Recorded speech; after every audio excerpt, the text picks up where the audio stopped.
as well. Let's see.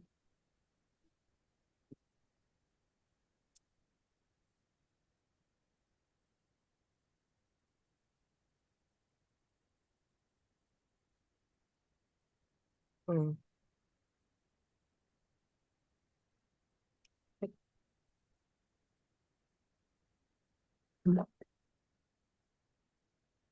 Awesome, awesome. Hello and happy Friday, comrades, friends, community. You are tuned into Revolution Within the Revolution, a show of the National Network on Cuba. And let's be clear, this is not a neutral space. This is not a space for nuance, for imperialism. This is a space rooted in struggle and anti-imperialism and internationalism, and in the understanding that the power of the people comes in material struggle, not just chit-chat.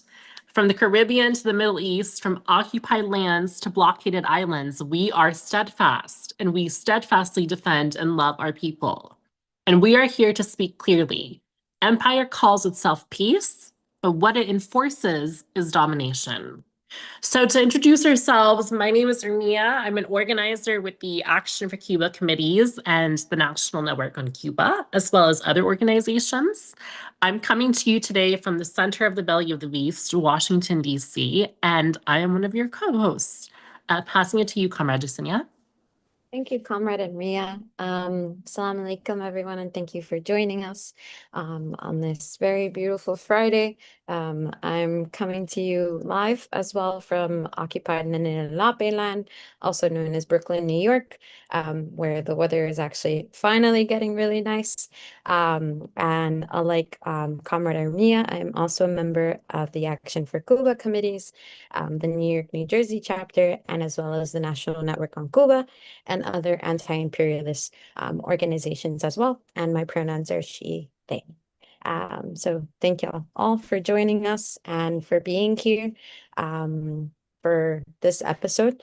And as Ermiya said, we're going to be talking about, the unity and the anti-imperialist struggle, both in the Middle East and West Asia and the Caribe, and talking about what unites all of these, these revolutionary struggles with one another, and how we all have a common enemy that forces us to endure atrocities, and how we continue to push forward onward. And in, the words of very wise revolutionaries, the young lords, pa'lante, siempre pa'lante.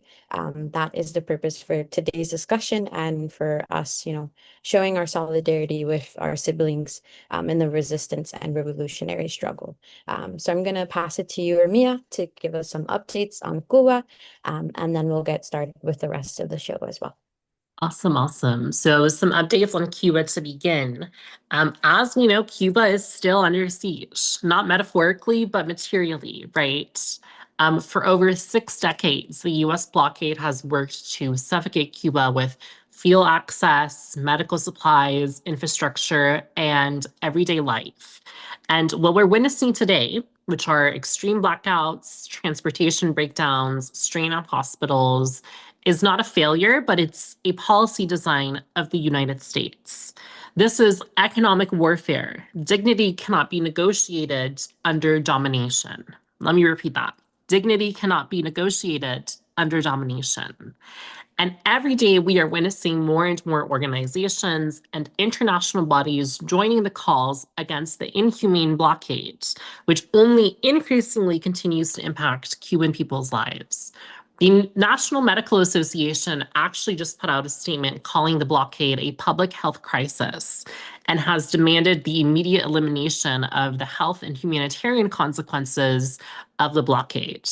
But nonetheless, Cuba is still preparing to engage in May Day demonstrations at the end of this month, with brigadistas from all over the world visiting the island and breaking the blockade the US has tried to put on our connections with the Cuban people. And to talk about, some events that have happened this past week, as we know, the latest escalated attacks on Iran have come from Trump threatening to, quote, end Iranian civilization. This threat followed with what typically comes from deals with the US, an essentially boneless ceasefire that was shortly followed with attacks on Lebanon. Iran responded with their consistent dedication to resistance in the region, resistance for other Middle Eastern countries as well, and not just themselves, by saying attacks on Lebanon will be recognized by them as a violation of the ceasefire. And let's call it for what it is. There is this false imperialist narrative that must be dismantled, that the nations targeted by empire are somehow inherently violent. But we have to question ourselves, what do these nations actually demand? Cuba, Iran, Venezuela, Lebanon, they all demand peace. They demand sovereignty. They demand the right to determine their own futures. But under imperialism, peace is conditional. It is offered only in exchange for submission. So when that submission is refused, resistance is reframed as aggression. But let's be clear, our homelands, they're not the ones that are seeking war. But when they're attacked economically, politically, militarily, they have the right to defend themselves, and they do. And that defense is not extreme. It is a part of survival. And we have to understand that empire operates on a calculation, right? That enough pressure will produce collapse, according to their idea that if you sanction, if you isolate and assassination attempts and destabilization, that somehow it will produce organic collapse. But what we see instead is endurance. People continue. They build under blockades. They organize under surveillance. They survive under conditions designed to essentially break them. And that community, that refusal to disappear, is a direct challenge to imperial power. And to understand the conflict of today, we have to understand that what we are looking at is not isolated. We are looking at a system. The same empire targeting Iran is targeting Cuba. The same structures destabilizing Venezuela are colonizing Puerto Rico. The same forces enabling violence in Lebanon are enforcing sanctions elsewhere. Different regions, but essentially the same imperial logic. The logic of controlling resources, the logic of suppressing independence, and the logic of punishing resistance. And, to kind of go into sanctions as a tool of economic warfare, sanctions are often described as a peaceful alternative, right, by the propaganda machine, but they're not. Sanctions are an extreme act of war carried out through economic means. Virtually every country that you can think of that has stood up to US domination has been punished with economic warfare. And for this reason, the struggles of Cuba, Puerto Rico, Venezuela, Iran, Lebanon, Africa, Black liberation fighters here in the United States are not separate. They are interconnected expressions of resistance against the same global structure. Across the Caribbean and the Middle East, the pattern is consistent. Economic strangulation, political interference, military pressure, information warfare. There is a longstanding belief within imperial strategy that removing leaders as well will dissolve the resistance, right? We saw this with repeated attempts against Fidel Castro, to use Cuba as an example. The United States tried to assassinate Fidel over 600 times, and they completely failed. And we have to ask ourselves at some point, why is the US so persistent on assassinating a man? We also see it in the martyrdom across Iran and Lebanon, where leaders and organizers are targeted in the hope that movements will collapse, and that martyrdom of civilians, very often children, are meant to be used as deterrents. But movements are not individuals. They are people, they are memory, they are conditions, and they are necessity. And martyrdom does not end resistance. It often deepens it. So I kind of want to take us back into history, right? And to understand resistance, we have to understand history. So To take the US embassy in Iran as example, from a Western framework, it was presented as a neutral diplomatic site and one that was facing some kind of victimhood or aggression by the Iranians. But for many Iranians, particularly students at the time, it represented something else. It was a history of intervention, a center of political interference, and an extension of foreign control. So when it was seized after the revolution, it was not random. It was political. It was a rejection of domination.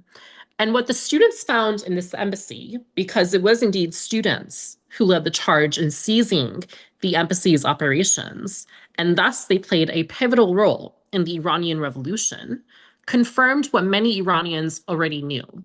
They found thousands of records of espionage led by the embassy staff to ultimately use Iran as the US's playground.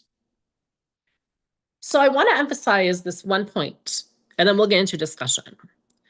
Across all these struggles, one truth remains. People do not accept domination quietly. And despite sanctions, despite violence, despite isolation, they continue. They build, they resist, and they refuse to disappear under the boot of empire. I'm going to repeat that one more time. They refuse to disappear under the boot of empire. So, Comrade Jessenia, now pulling you in for some discussion, I wanted to ask you, resistance, as I mentioned, is so often framed as aggression in dominant narratives. How much do we think people in the US have fallen for this narrative? And how do we as organizers combat it, since we do have a deep responsibility to the people here and the people abroad? Thank you so much for that question. And I do apologize if there's some background noise. Someone is cleaning up the community garden in the back outside. So if that's heard, apologies for that. But I think that this is a very powerful question, especially the fact that this is something that we have to consistently combat against. As we know, the imperialists use hegemonic and communication warfare against our movements to manipulate the masses and to force them to, live under a paradigm of illusion and a reality that isn't really in the way that it is, as we know, right? Because we are students of, the revolution, and we are trying to take on the mantle of being guides and teachers. We are able to, resist the propaganda and the U.S. corporate media that we're constantly forced to watch, endure wherever we go when we're in the empire. And I think that this is something that, the framing of viewing resistance as aggression is the dominant narrative here in the empire and in other reactionary nations and countries as well, because of the reach and the I guess the economic control that these media systems have, right? So I think the people in the United States, those who are still under this paradigm of illusion, have fallen victim to this narrative because they view, the enemy as not being the imperialists. They view the enemy as being, the glorified and the righteous people who are resisting against oppression. And Malcolm X said, never let your enemy tell you who your enemy is, right? Or I'm paraphrasing in that sort of sense. But it's very dangerous when we live in a reality where we're told who we should be hating, right? Who we should be viewing as the enemy rather than coming to this conclusion ourselves, which is something that I think as organizers, the deep responsibility that we have in order to combat this is by engaging in popular education with the masses and having them understand that the information that they are receiving is not truthful. It is fitting a narrative to manufacture consent for genocide, for destruction, for continual oppression, and it's forcing people to live under a system and under a reality of ignorance and arrogance, right? So I think by engaging with everyday people, having these difficult conversations, being political, right, but also holding on to accessible language in a way that doesn't like, intimidate them or bring down their morale in which they seem or think that like the reality of everything is just like we're all doomed and there's no way for us to be able to resist or push forward. It's important for us to still engage in that way while not destroying that character that they can have and they can build to continue to resist and then join our resistance movement as well. So a bit of a ramble, but I think that it is something that is very important to highlight in the sense that we have to engage in popular education, meeting the people where they are, and then also uplifting them while not bringing down their morale because we all need each other and we need as many people as we are able to get and to build up in order to be successful. And as we've seen in historically, right, small groups have been able to resist a gigantic and a large enemy. But the more support that we have with one another, the more substantial and the more endurance that we have in order to, inshallah, achieve our means and to finally bring victory against oppression and violence once and for all. Yes, indeed. And, kind of talking more about this political strength that you mentioned, I wanted to ask you, how does martyrdom transform into political strength, especially in countries like Iran and Lebanon, where, religion plays a huge part in their political discipline because the leading anti-imperialist force is the Islamic resistance. So tell us a little bit more about the concept of martyrdom in the global South and in the Middle East in particular. Yeah, so I think the concept of martyrdom is actually a very beautiful understanding that Allah subhanahu wa ta'ala brought to, humanity through the revelations of the Prophet Muhammad, peace and blessings be upon him, in the sense of that this is the highest form of showing a love for humanity, of fulfilling a responsibility to resist and fight against oppression, even if it comes at the cost of your own life, right? And a lot of, racist or regressive individuals like to critique jihad as making it seem as if it's this horrible thing, right? But jihad literally means to struggle, right? It is to struggle against oppression. So, fulfilling the duty and the promise of that each and every one of us took upon coming to this plane of existence, because it is a trust that was given to us by Allah. Um, Allah told us that it would be very difficult for you to live right in humanity, to live on this world, because of the concept of, you having the ability to choose to either do good or to either do evil, right? And martyrdom essentially transforms that loss of like the essence of, you not being prisoner to evil and being someone who upholds good. It brings that sort of understanding, and it transforms the concept of losing someone who fought against oppression and not viewing it as a loss, right? And the way that we see it in the Ummah is that if anyone dies in the cause of Allah, it's not as if they've died, right? They're still alive because that essence of their spirit, that essence of them being able to, fight for something and sacrifice for something much larger than themselves is the most beautiful thing that a person can do, right? And it transforms, I guess, this kind of materialistic view of having a fear of death and solely having an acceptance of it. Because the only thing that is very certain for us in this world is that one day we will we're going to die, right?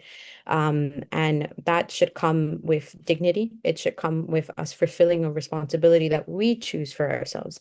It cannot be something that is imposed on us in the way that we see, the imperialist enemy forcing people to live under exploitation, forcing them to either endure choosing between debt or dying for an unworthy and unjust cause, right? Martyrdom transforms that into you solely viewing that the value of your life is one that is given, right? It's highest importance, but it is one that it is not only for yourself, but it is for the betterment of your sibling. So I think that that's the concept that even in my own studies and furthering my understanding of Islam, and seeing the resistance movements in Iran and Lebanon, and how the people of also of Palestine and Sudan and Congo have been able to, see such horrors and still be able to hold on to the sanctity of their heart, because they know that if death is something that is brought about because they fought to fight against oppression, then that is the best thing that they could have done, right? And for us, persecution is something that is worse than killing an evildoer, or it is something that is worse than having to live and endure under oppression. So not fighting against oppression is seen as cowardly, and becoming a martyr is a gift, right? Because it meant that you fought against oppression until your last dying breath. And I think that that is what has brought a lot of like political discipline in Iran, and in Lebanon, in West Asia. And as we see, the growing resistance in the Caribe, and this understanding is a bit different.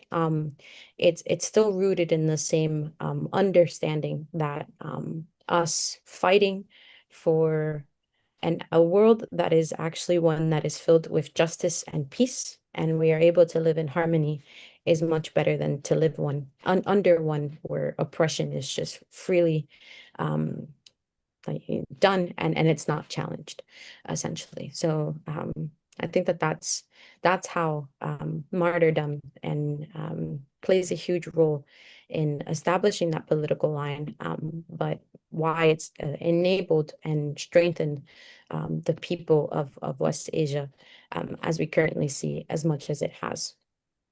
Yes, indeed. And I think, on the topic of sacrifice, right? I think sacrifice is an incredibly important tradition in resistance. I think, it's not just the people in the Middle East and abroad, but also our heroes here in America that talked about sacrifice. Huey P. Newton wrote extensively about sacrifice. And I think we have to recognize just how important it is that as people who live in the imperial core, that we have to make ourselves uncomfortable. We have to put something that is important on the line. So, speaking a little bit more about this, how can solidarity move beyond symbolism into material action? What are the demands that are coming from the Caribbean and the Middle East? Well, yeah, I think that this is also an important question to get to the root of. And I think that as we see currently, much of our solidarity with the resistance movements that are happening globally have been more symbolic than actually bringing about, actual changes to the material conditions in the world. And then it's not to say that, us uplifting ourselves on one unified voice and hitting the streets and actually, causing disturbances and forcing an imperialist corporations to actually shut down operations, because much of like those movements that have been happening within the imperial core have been successful in shutting down weapons manufacturing companies here in the United States, but also in other global North imperialist nations. I think that the demand that comes from our siblings in the Caribe and also in West Asia, and our comrades in the Caribe and in the Middle East and West Asia, is that when time calls for it, will we actually put down like our comforts, the crumbs of luxury that we are able to afford here in the imperial core, and will we actually sacrifice all of that to actually go and fight against the imperialists if they are actually, fulfill their or go through with the threats that they have issued against, the people of this world. How many of us will actually pick up, arms and fight if asked to, right?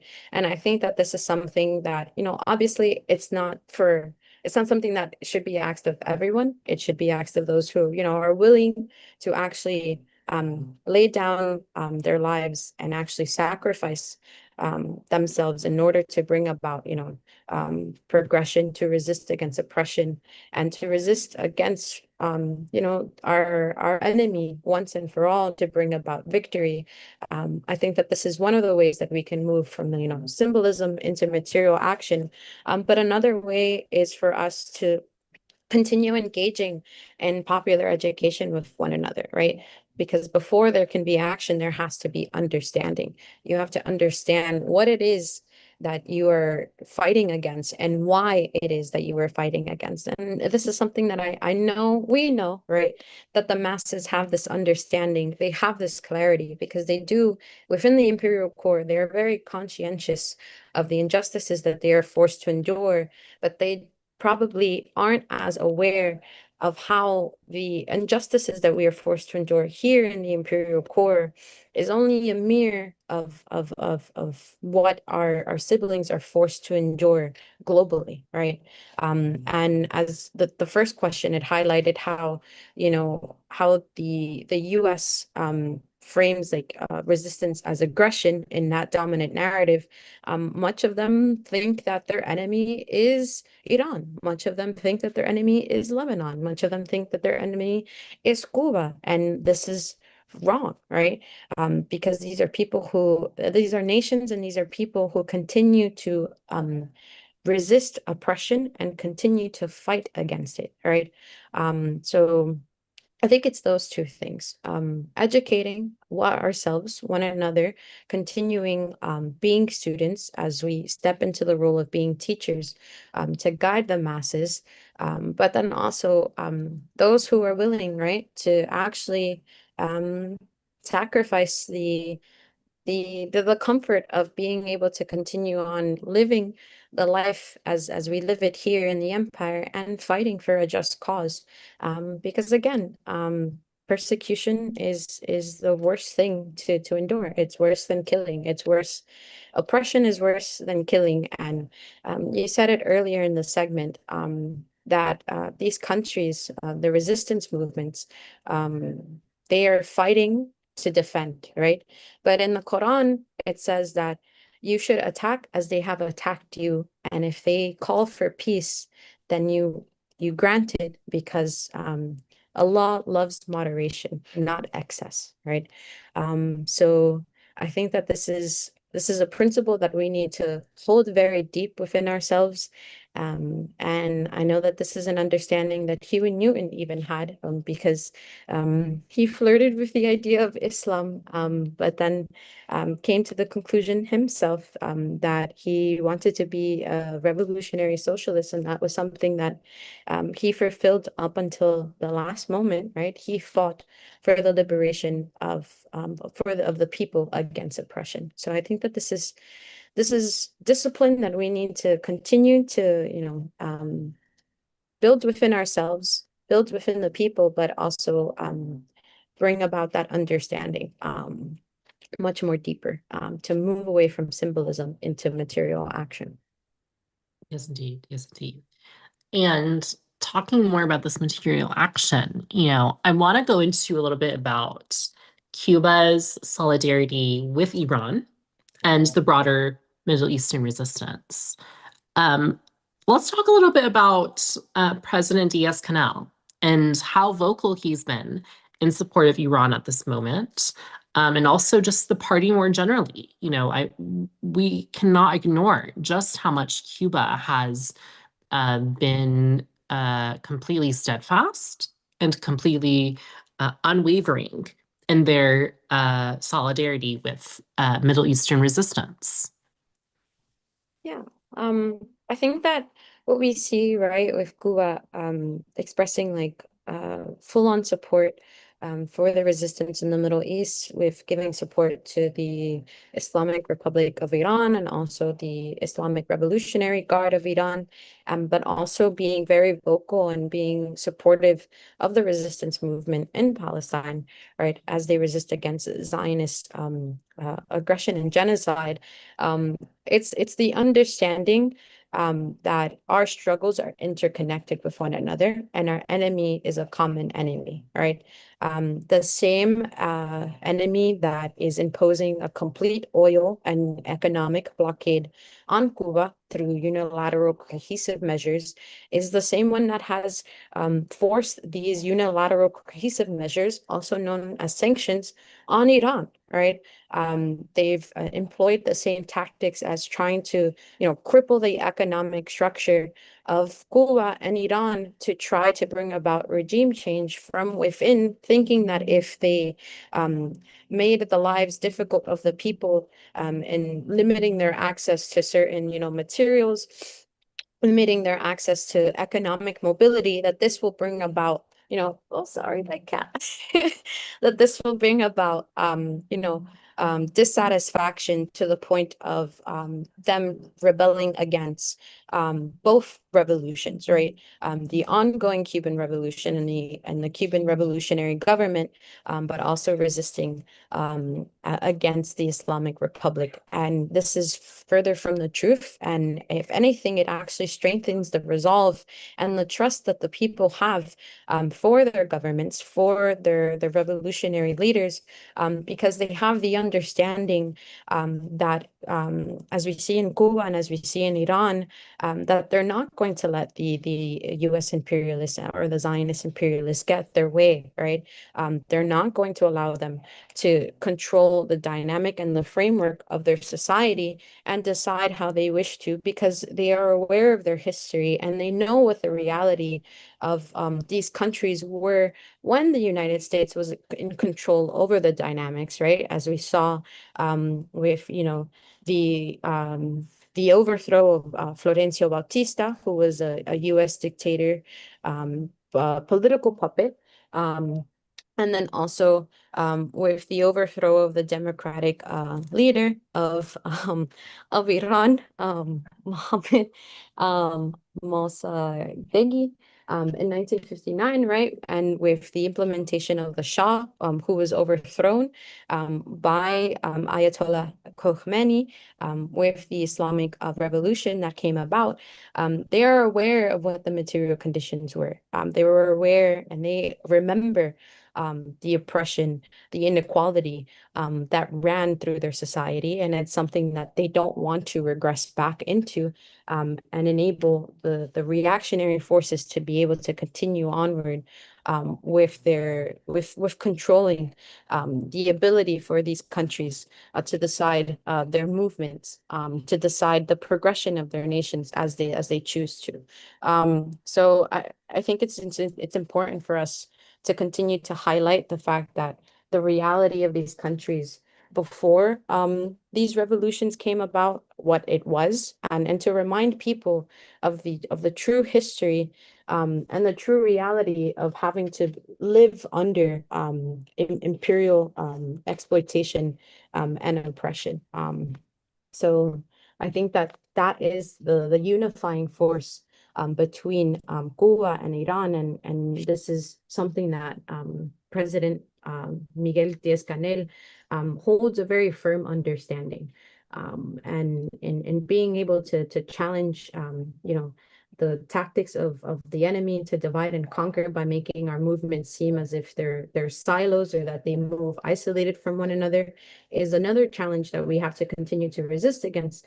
But challenging that comes from holding on to the firmness of what the historic reality was while these nations were under imperial control, and what are the current material conditions, right? That these countries, such as Iran and Cuba, are able to to endure under and still bring about revolutionary change and progression, despite the regressive tactics of the empire, imposing sanctions on their economic framework, and attempts to isolate these nations, which, as we talked in previous segments, has been very futile because, as we see currently, and as we have seen, the international community has always come to the support of Cuba and Iran. Yes, indeed. Yes, And indeed. Kat is a guest on the show now. And welcome, Comrade Kat. Well, Comrade Jessenia, I turn it back to you. I know we're going to talk a little bit more about the resistance in the Caribbean, both historically and what's happening now. So tell us a little bit more about that. And yeah, I just turn the time over to you now. Yes, thank you so much. And as I was saying a bit, the reality of holding on to what like the current material conditions are in Cuba, and how they our Cuban comrades have been able to, resist against the complete oil blockade that the dictatorship of this imperial country has imposed since December of last year, of which they just received support from Russia with bringing over 700,000 tons of crude oil, to be able to, help out with the electric blackouts, and then the energy devastation that's happening, but also with the installation of solar panels, with the help of China and other nations as well, and also the delivery of material aid, and material solidarity efforts from Mexico, as we saw from organizers who went on the Nuestra America convoy, and all of the support that they've been able to receive from friends and comrades of Cuba. We see, this resistance to continue onward, because of the unity of the youth with the Cuban revolutionary government, right? And as we know, the youth students are one of the most potent vanguards that we have in our resistance movement, because they are not only just the present, but they bring about the movement of the future as we would like to see it happen, right? So just last week, we saw tens of thousands of young people, of youth, students of Cuba, continue to resist against U.S. imperialist aggression, by doing a bike rally. So this was a challenge, and a show that you can cut off essentially our access to gas, our access to be able to sustain our electric grid. But that won't stop our ability to move with one another, or to show support for our government, because the youth is very conscientious who the enemy is and who is causing the devastation that they are forced to endure under. All right. So they did a bike rally. They came out in regular manual bicycles and scooters, to show support for the Cuban government.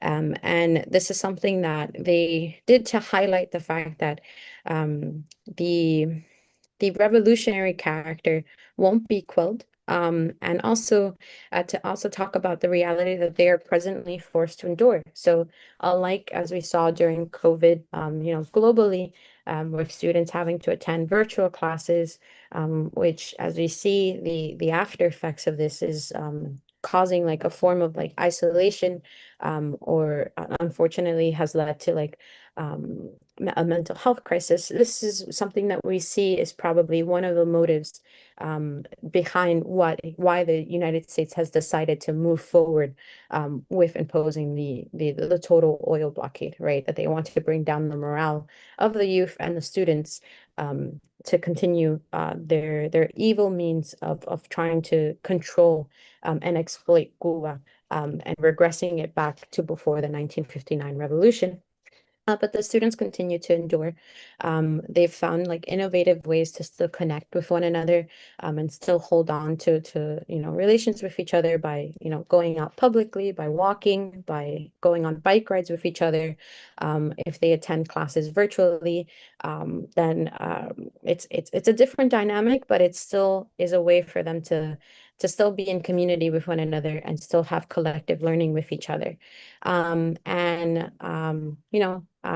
Similarly to, I guess, to the resistance that we see in Cuba, we see the same resistance in Puerto Rico presently too. And a revolutionary poet of ours, who also spent some time exiled in Cuba, Lola Rodriguez del Pio, wrote a very beautiful poem in which she said that Cuba and Puerto Rico are two wings of a bird, who receive their flowers or bullets in the same heart. And we see that very clearly with resistance against privatization efforts in Puerto Rico with the public universities. So presently, there are students in Puerto Rico who attend the University of Puerto Rico, which is also known as ELUPI, la YUPI, and they're resisting against, fascist repression that's being facilitated and enforced by the imperialist political puppet party of the PNP, which in English is the New Progressive Party, and it is nothing progressive. It is actually very regressive, and they are sympathetic to the U.S. fascists. And this is the means of privatizing the universities in Puerto Rico is to keep Puerto Rico vulnerable to exploitation and oppression. And they continue to influence the university system to force sympathy for fascist values and ideas, to try to bring about support, manufacture more support for the people, to convert Puerto Rico from being an occupied nation, a neo-colony, into a state. And this is the party, the PNP is the party of the statehood. And as we saw with what happened in Hawaii, as we saw with what happened in Alaska, this brought about the complete, degradation of the cultural and economic framework of the people, where they were forced to live under oppression, and they are essentially, strangers in their own homeland.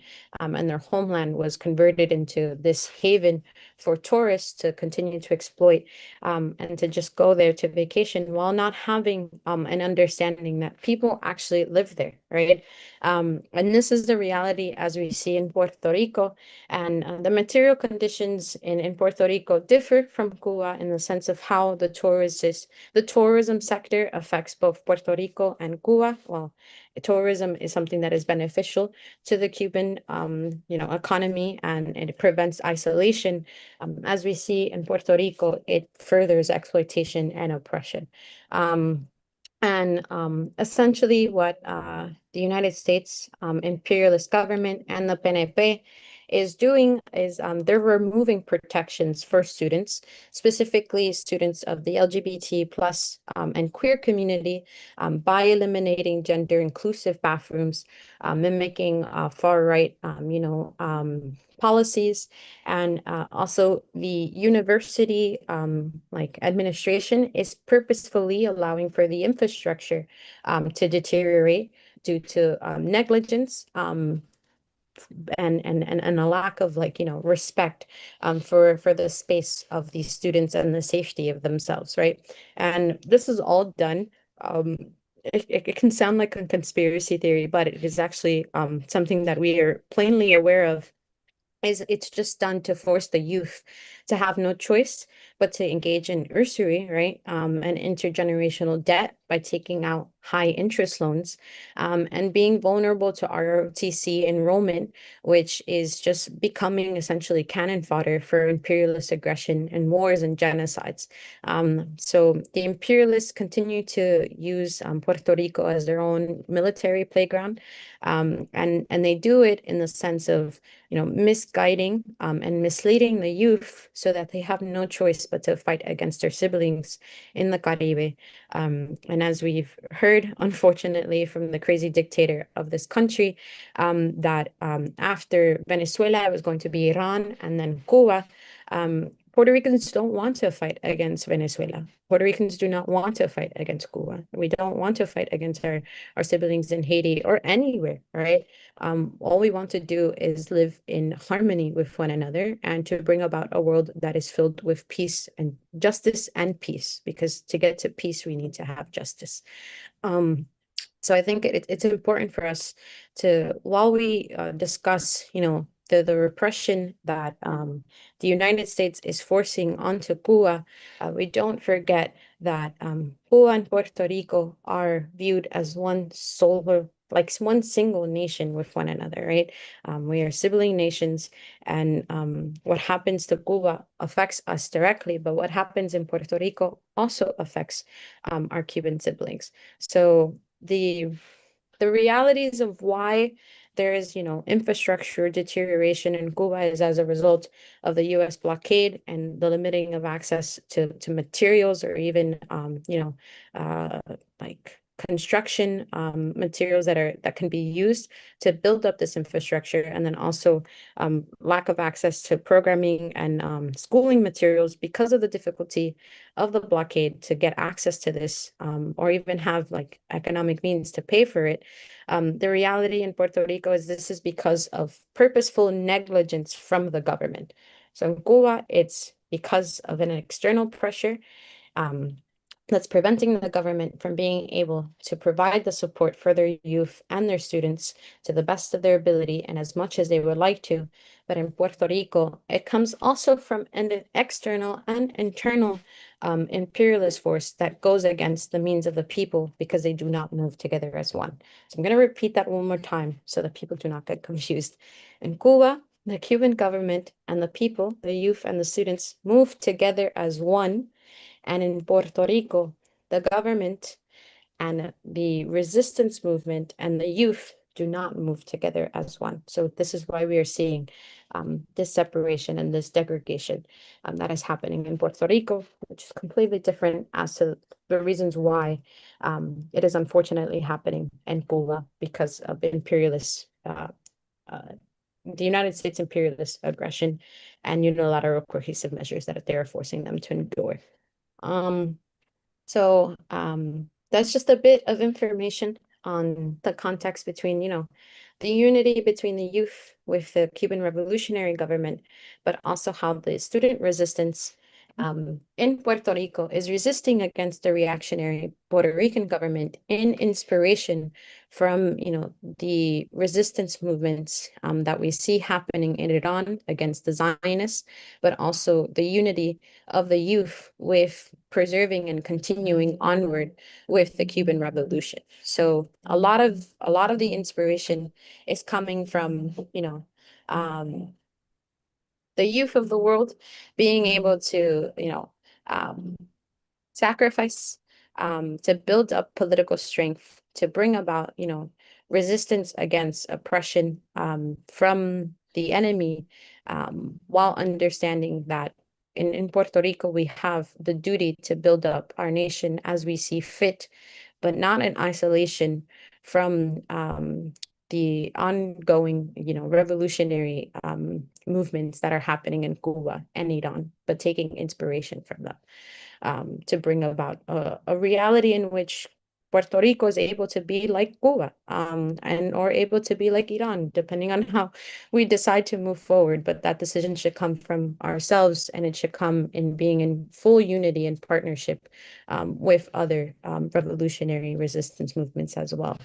Um, and we also wanted to discuss a bit, right, on how, these in Cuba and Iran, both, right, have been able to successfully pay homage and honor revolutionary leaders and heroes, right? And as we see with the upliftment of, Brother Malcolm X, in Iran, in which they've put his face on a stamp, on a government stamp, but they've also put him on a on a missile that was being sent to the occupied nation of Palestine, right? And to the illegal entity of Israel, of showing that there is unity with resisting against a nation, in this sense, the United States, that assassinates our revolutionary leaders and then later onwards sanitizes their image. It's also a way of showing that, Iran is not the enemy of the Black or African people. They are not the enemy of the resistance movement that is growing here within the belly of the beast. If anything, they are firmly aware that Malcolm X was a martyr. It was a revolutionary that we should honor with like the highest veneration, and it is an example that we need to follow, right? That discipline, those principalities of being able to resist against, this programming to just continue onward, the cycle of fascism, of being solely like a zombie and not questioning anything.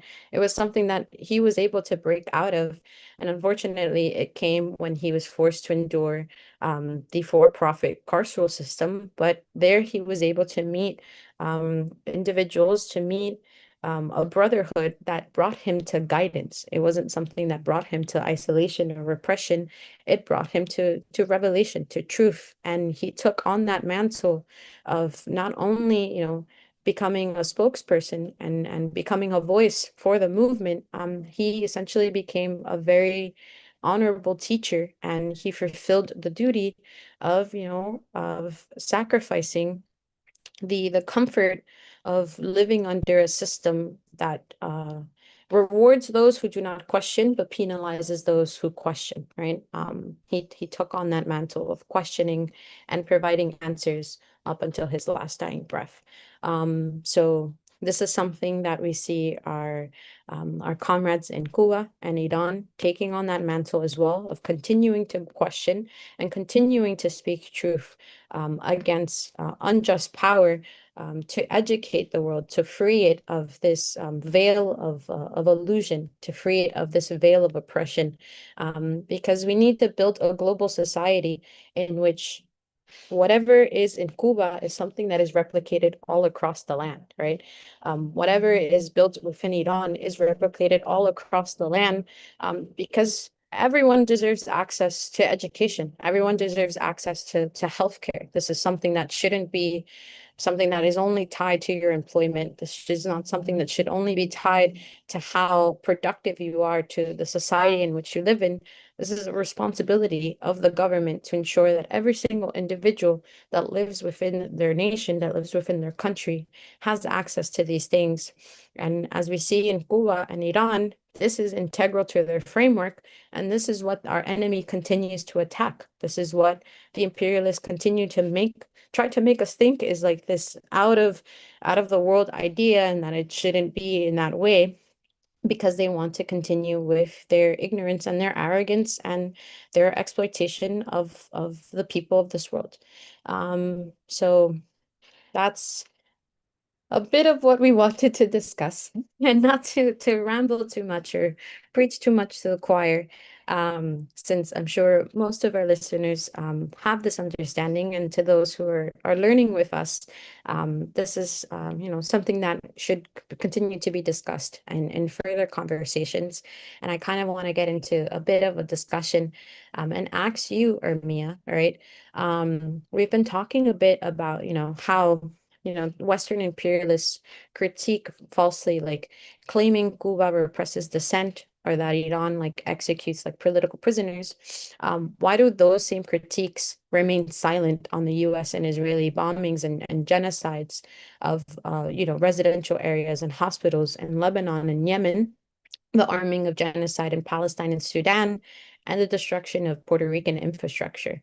Is this not like an accusation of authoritarianism, sorry, against Iran and Cuba, itself a weapon of imperialist distraction and propaganda? Well, Comrade, I think that you mentioned something very important, which is every single country has an authority that is ruling it, right? Here in the so-called United States, we live under the dictatorship of capitalism. We live under the authority of people who are constantly oppressing working class and oppressed people through the rising of rents, through the execution of people who are resisting ICE in our streets, through the repression of student activists who dare to speak up against Palestine. In fact, scholars who were in Iran and moved to the United States, who study Palestine, have even mentioned themselves they were more freely able to express their scholarship in the University of Iran than they are here in the United States. In the United States, they were fired for their scholarship. And so I think we have to understand that in a world where there is always a political alliance, there is always an authority that is in power, we cannot live in an idealistic, egotistical, highly ultra left notion that there is ever going to be no authority, right? Because that's just not the case. And so when we recognize that the authority that is in power in Cuba, the authority that is in power in Iran, is a politically disciplined authority where the people, like you said, are moving one with the government and the government moves one with the people, right? And so as the imperialists build this consent to make us believe it is okay for them to bomb Iran and to sanction Cuba and to create these inhumane ways of punishing people all over the global south, we have to recognize that this accusation of authoritarianism is a huge way as to how they build that consent, right? It's a huge way as to how they make us believe these countries are our enemies, when in all actuality, these countries have significantly more in common with working people here in the US than our government could ever. And so I think we have to be aware of that. And we have to be aware that there is a new Red Scare that's on the rise. There is a new repression that's on the rise of people who dare speak up against war, who dare speak up against the brutalization of ICE, who dare speak up against the repression of women and queer and trans people. And executions by ICE forces are happening here in the streets of the United States, right? They're not happening in Iran. We witnessed people such as Alex Preddy getting executed live through video, through this isn't just word of mouth, but through an actual video proof right here in the United States. And so I think we have to be aware of that, and we have to recognize just how much the critique lies within our own country, within our own government. Regime change and authoritarianism is not the accusation we need to be pointing to Iran or Cuba. It's an accusation we need to be pointing to here in Washington, D.C. The regime change needs to happen here in D.C.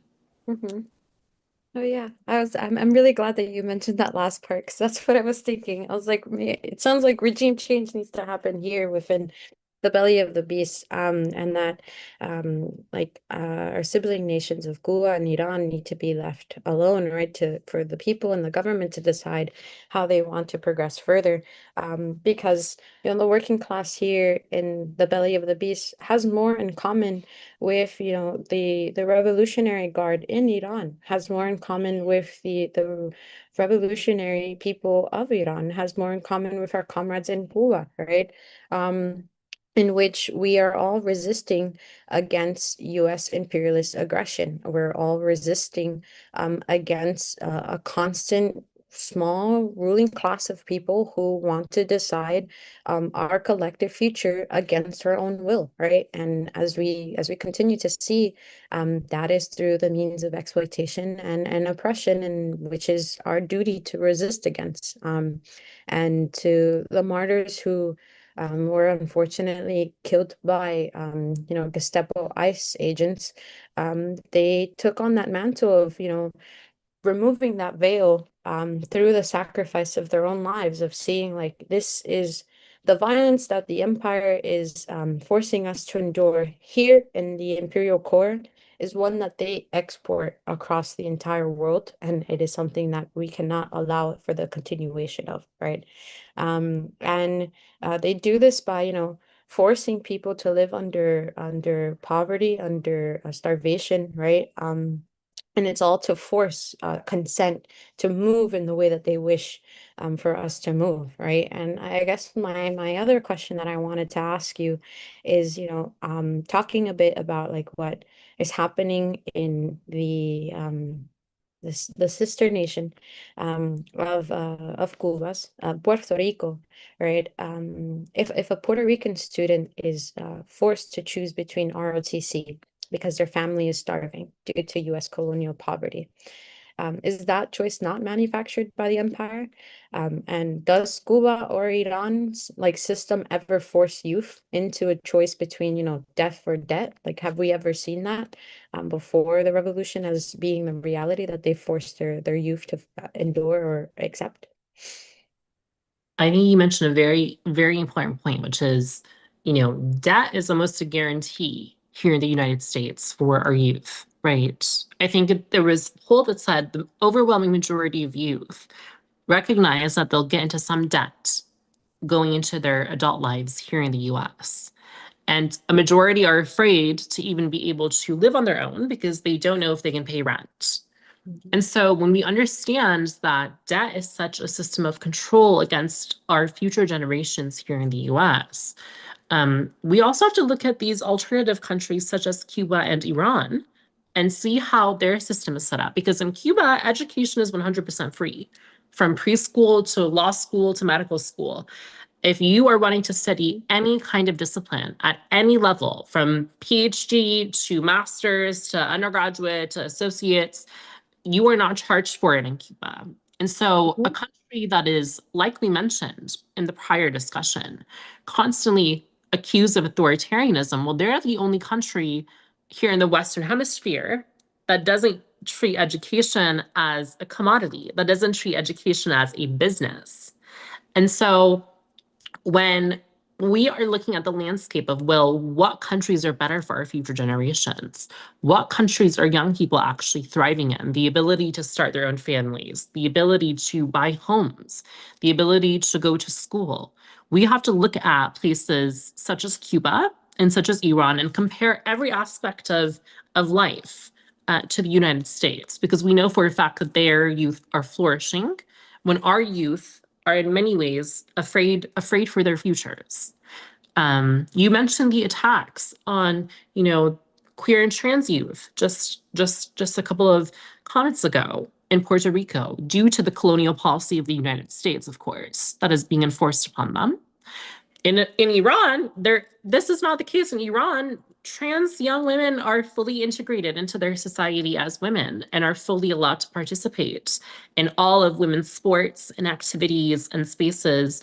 And this kind of anti-trans, backwards, reactionary hysteria does not exist towards trans youth in Iran. And so, for young people who indeed are a marginalized group of people, children are incredibly marginalized and oppressed in the society. It is especially important for youth to understand these connections and to understand what it means when the United States fails to provide them a future, but other countries, even the countries that they claim are our enemies, are providing them hope and are providing them a better alternative.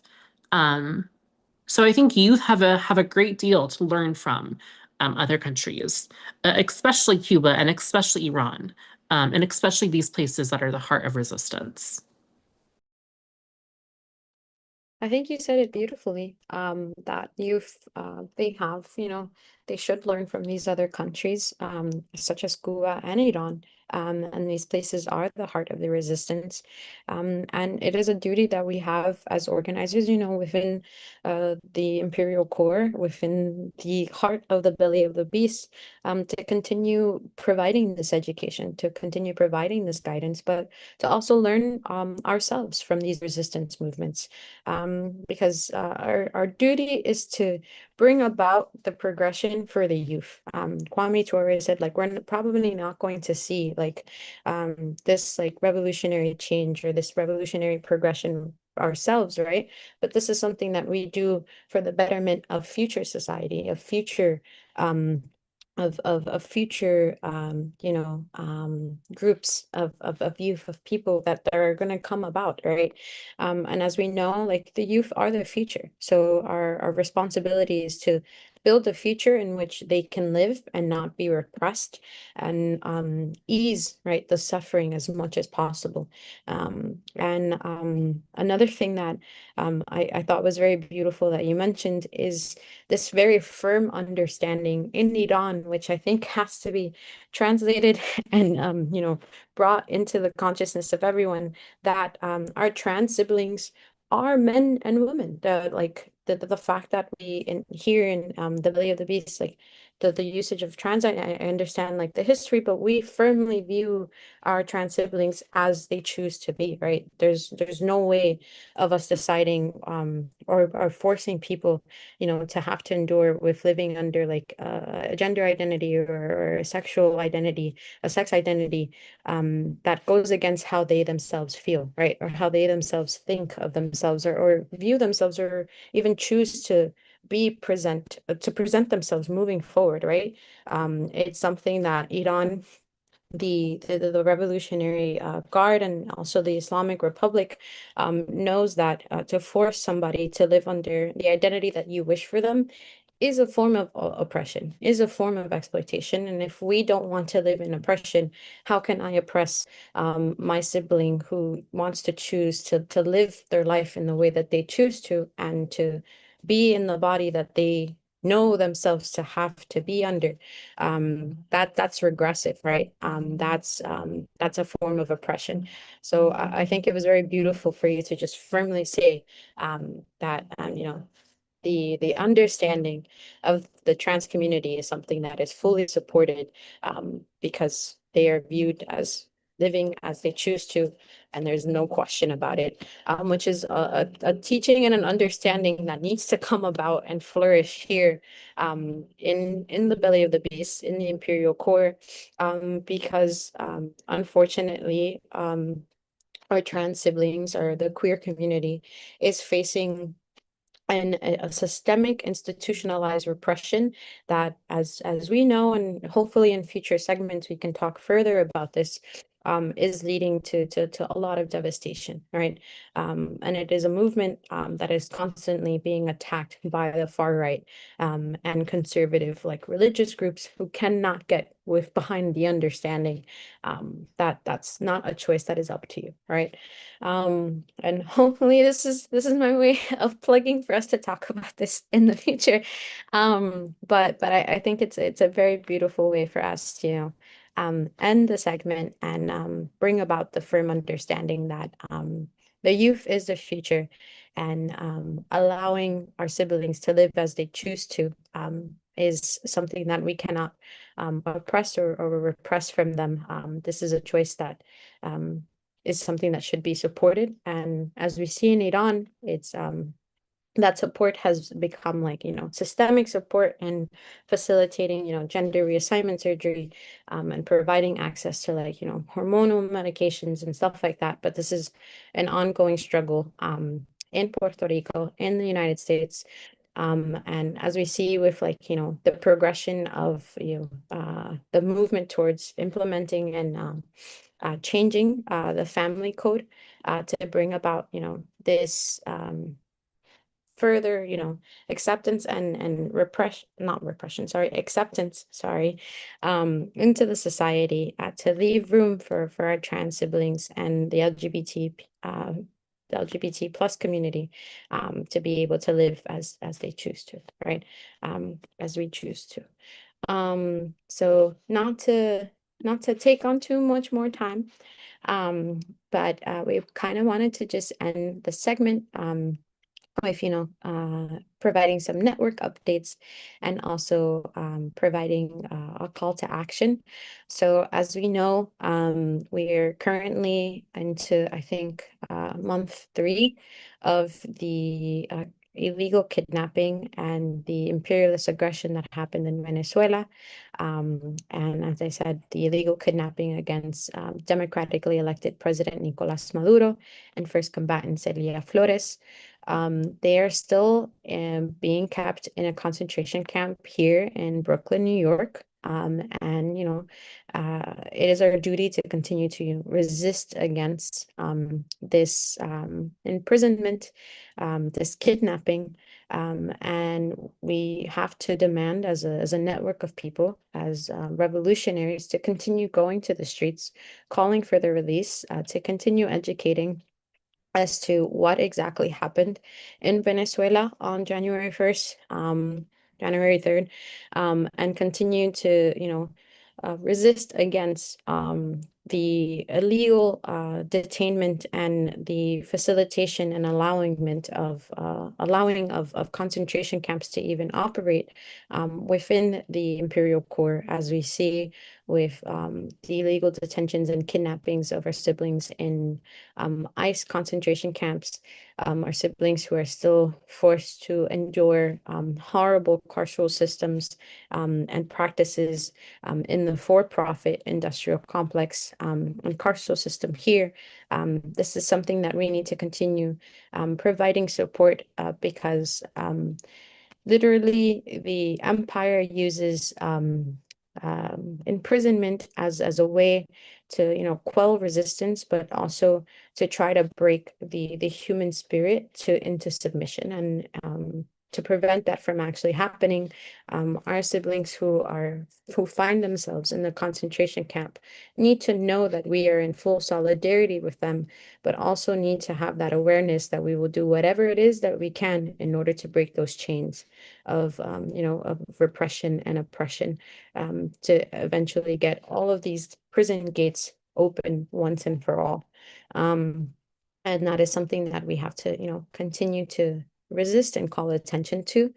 And, in providing, solidarity with our siblings who are forced to live under repressive and, regressive forms of systems. We see this very plainly in the imperial core, and those who are fortunate enough to be on the outside, not in a different form of prison, because as Malcolm X said, like, we're still in prison, right? We're still in the imprisonment of imperial control, and most of us are still imprisoned by, the mental slavery of buying into propaganda and not being able to remove the veil of illusions. It is our duty to educate each other, to get that to finally and once and for all not be the reality. And another form of duty, it's not to give into symbolic forms of, providing material solidarity, but the caravans for Cuba, which is not a symbolic form of material solidarity, it's more so of a taking on the responsibility that we have as having access to, medical supplies, to other forms of material aid. That is it's a difficult in terms of like limited access to, monetary funds at times, but it is not difficult in getting access to it due to the networks of support that we have.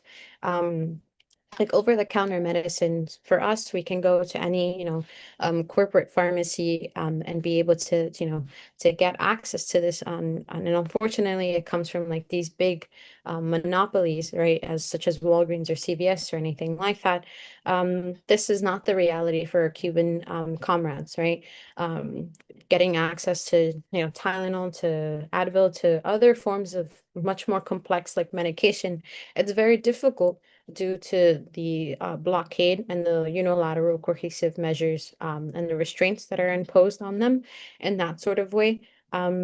We take on the responsibility of being able to gather up all of this material, and bring it down to Cuba in whatever way we can. So the Caravans for Cuba is a project, and a coalition that was put together by many of the locales that are a part of that are ACCs, that are locales that are working groups or collectives in unity with the National Network on Cuba. And many of our comrades have driven from very long distances to meet up and South Carolina. Some have come from Michigan, other from Tennessee. The New York caravan just recently left and met up with Philly, and then I think they were able to make it to South Carolina with no hiccups, mashallah. They're all going to be heading down to Florida to load the aid onto, a charter plane that's heading to Cuba at the end of this month with the Mayday Brigade, of which Comrade Ermiya and myself will be attending, mashallah. And we'll be bringing all of this much needed material aid to our comrades there, which will be distributed to, clinics, schools, hospitals, and other institutions as well, in direct connection and partnership with the Cuban government and with the Cuban people. So again, everything moves together as one. It is not isolated, and we'll be talking a bit more about this, I think towards the end of this month. And we should probably open it up to any questions that, people have in regards to how the aid would be distributed or anything like that to dispel any, propaganda that is pushed forward by the empire, right, to bring about this lack of understanding. And then also another plug and another national network on Cuba update. So we're going to be having two bylaws meetings upcoming. The next one should be on April 16th. We'll be discussing the draft of the bylaws.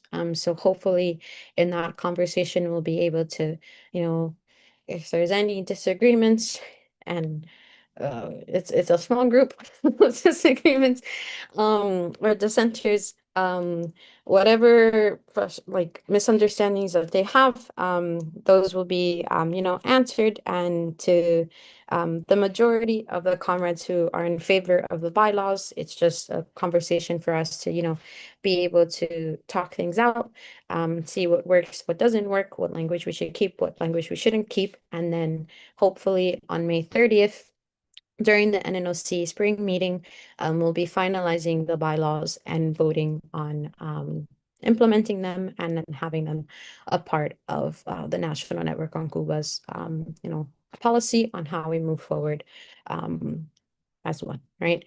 And then there's also the Centennial of Fidel Brigade, and this is a collaborative brigade that's happening between the Venceremos Brigade and also the National Network on Cuba, and applications close on April 15th. And they actually have their last open house scheduled for today at 6:30 Eastern time. So I will be sharing the link for both to register for the open house and then also to apply for the brigade itself. So in 1 minute, I'll be sharing it.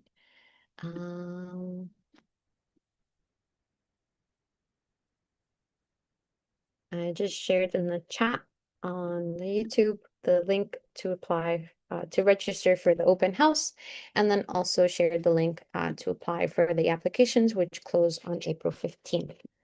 So please get those applications in. Please attend the open house, and any questions that you have, our comrades from the VB will be more than happy and very willing to answer any of them, and to talk to you a bit more about, why commemorating the centennial of Fidel is important, but also why going to Cuba now more than ever is important, to be in full material solidarity, and to show, full support for the revolution, and to actually, Noemi, who is I think one of the directors of ECAP, said that now is when we see who truly is a friend of Cuba. So by going to Cuba, and being in full solidarity is another way of showing friendship, but also revolutionary discipline, especially against ongoing imperialist aggression and intimidation tactics that our enemy will not be successful in fulfilling or coming through. As we see with the absolute defeat and the absolute discipline that the United States is forced to come to terms with from the resistance in Iran. So yeah, those are just some of the things that we wanted to plug. And I hope that you all enjoyed today's segment and today's conversation.